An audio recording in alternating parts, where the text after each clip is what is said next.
गुंडाच्या ताफ्यामध्ये अखेर आमदारबाईची झाली एंट्री. नमस्कार मित्रांनो, ह्या मालिकेच्या आजच्या भागामध्ये नक्की काय घडलं चला तर बघूया. आता सम्राट प्रकरण मागे पडतं आणि दिवसिंग समोर एक नवीनच संकट येतं. माण्याची गाडी येते. माण्या आणि माण्याचे गुंड स्वतःचा हात पकडत लंगडत कशी तरी गाडीतून उतरतात. आता माण्याच्या अवस्थेत आत जातो ते बघून दिवसिंग घाबरून उभा राहतो आणि म्हणतो, हे काय, तुला कोणी मारलं? माण्या म्हणतो, आमदारबाईच्या माणसाने आपल्या आश्रमाच्या जागेवर कब्जा करायचा प्रयत्न केला. तुम्ही बोलले हिंसा करू नका, तर त्यांनी आपली ही अवस्था केली.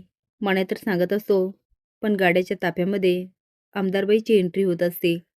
माण्या त्यांना सांगतो, जेव्हा त्यांना कळालं ना आपण त्या जागेवर तुमचा आश्रम बांधणार आहे, तेव्हा त्यांचं डोकंच सटकलं आणि त्याचा वचपा काढायला त्या कधी पण इकडे येतील. देवीसिंग म्हणतो, बघूच मला कोण हात लावतंय. तोपर्यंत आमदारबाईच्या गाड्या देवीसिंगच्या दारात येऊन उभा राहतात. रणजी म्हणते, बाई, आमदार बाई, अहो मी काय म्हणते, कशाला कुणाशी पंगा घ्यायचा? फुलाबाई म्हणते, गोपाळ, रणजी बरोबर बोलते. अरे आपल्याला त्या आश्रमाची काय गरज आहे? सोडून दे ती जागा. लाली म्हणते, अहो मी काय म्हणते, आत्याबाई बरोबर बोलतायत, सोडून दे ती जागा. अहो ते आमदार आहेत, त्या काही पण करू शकतात. उद्या तुम्हाला काही झालं तर? डिंपी म्हणते, डॉक्टर जाऊ द्या, आपण दुसरी जागा बघूया. नको त्या आमदारबाईच्या नादी लागायला. मला माहिती ना, हे राजकारणी लोक काही पण करू शकतात.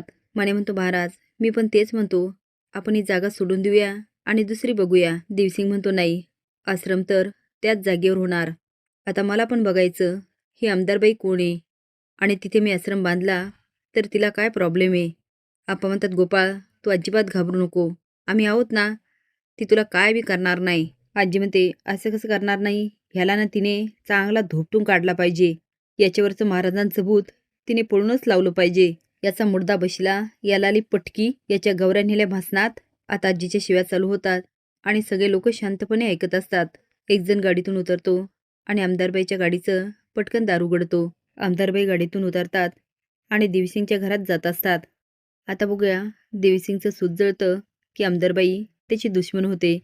असेच नवीन अपडेट जाण्यासाठी लाईक आणि सबस्क्राईब करा. धन्यवाद.